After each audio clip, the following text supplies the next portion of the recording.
What's going on, everybody? This is Afro Think Tank. Black man said, thank you to all the black people that did not capitulate to the script white people gave us. All right. And I am also proud of the black people who never tried to fit the mold of what white America said that we are. Because if you look at TV, just think about the 80s, the 70s, 80s, and 90s, right? Black exploitation, TV, and entertainment. And think about all the movies that depicted black people. All of them. All the way up to this modern day era. All of it is gangster, thug, criminal, oversexed, dangerous man, right? And that is the diet that has been given to us and the world. And to white people. There are three groups of people who are consuming this diet. All right. You had white people who have never in their life met a black person, who are being conditioned to believe that we are a particular kind of way because Jewish Hollywood, okay, Jewish Hollywood, the white Europeans pretending to be Semitic Jews who commit genocide in order to fulfill their fantasies that they made up in their head, right? Who own the industries that disseminate this entertainment, all right? Kanye was right, all right? They have depicted black people in a very narrow way, right? They took southeastern British or UK culture of thuggery, and they gave it to the black man, say, act like this on TV.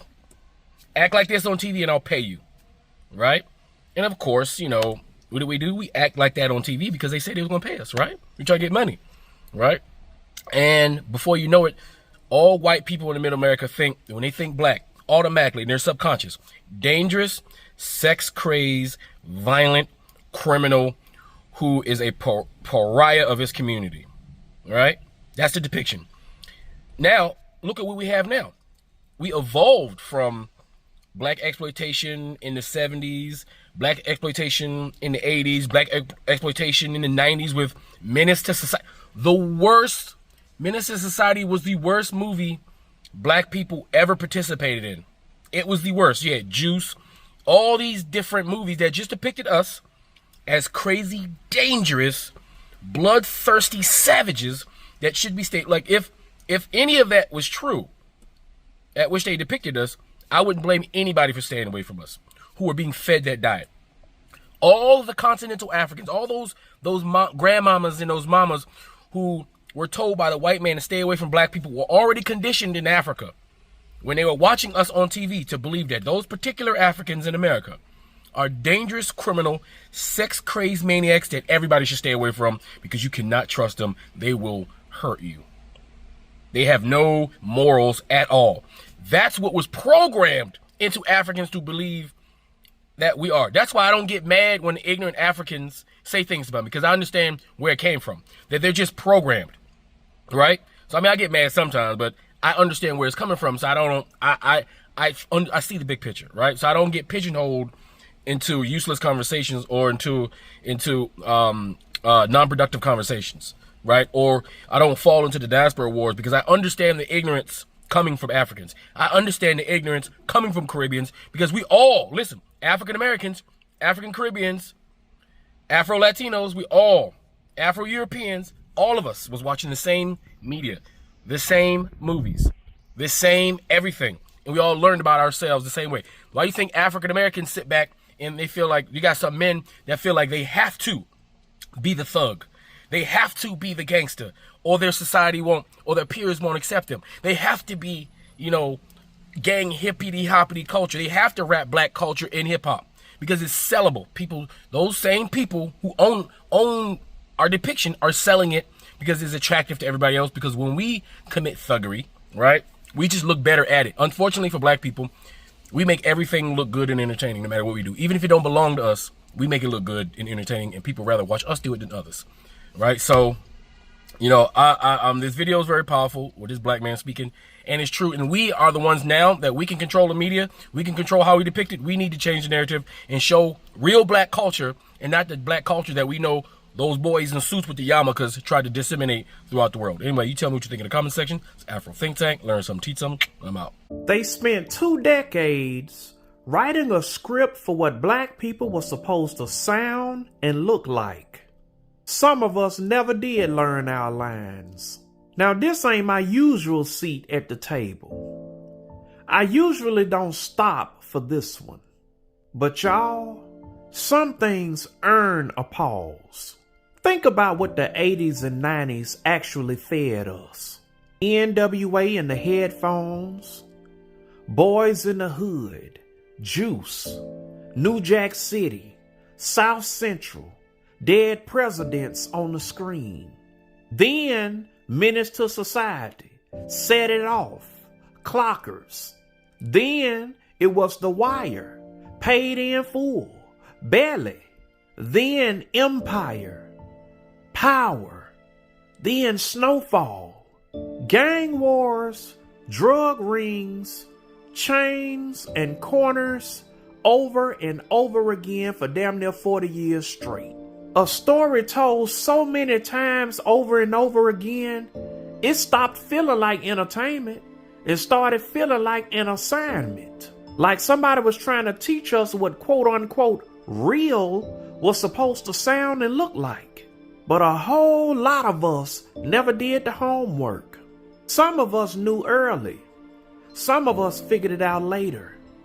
That we weren't built for that role. And honestly, we were happy about it, even when people looked at us sideways for it. So let me just say it plain. I appreciate every Blerd out there. Every single one. The Star Wars kid. The Star Trek loyalist. The one who read 3 books a week and never told anybody.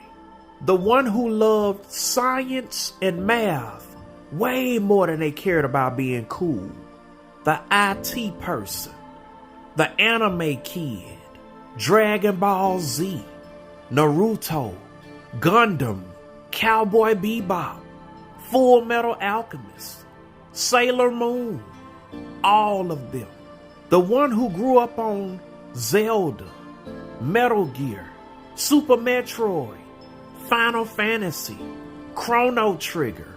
Mega Man, running Sierra Quest games on a computer nobody else understood how to use. The one obsessed with deep ocean trenches and deep space exploration, ready to talk your ear off about aliens for an hour.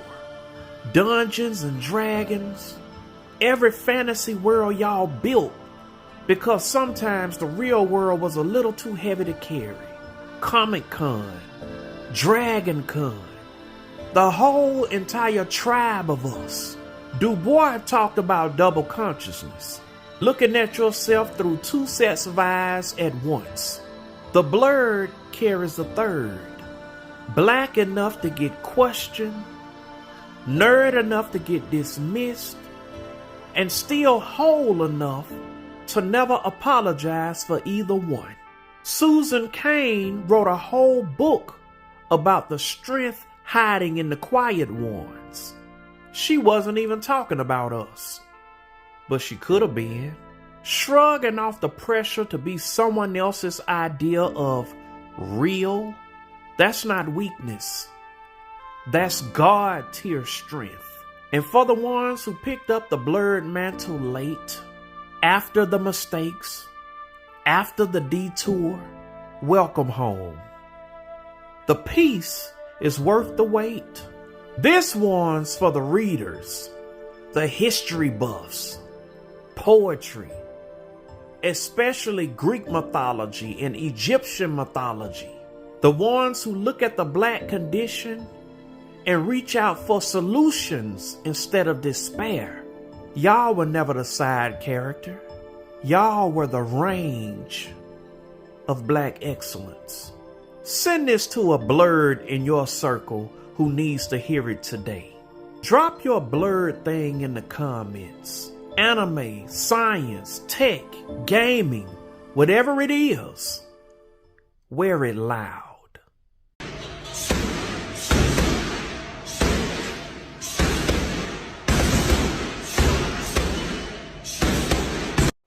Yep. Time to go. That motherfucker coming over here. Ooh, shit. Hey, Carlo, bitch, look behind you. Ooh, shit, motherfucker. Free Sudan! Boycott diamonds and gold! Free Sudan! Boycott diamonds and gold! We most definitely cannot forget about the people of Sudan! Thanks for watching Afro Think Tank. Don't forget to like, share, and subscribe. And follow me on Substack and Patreon for more content. Remember, it's Pan-Africanism or nothing.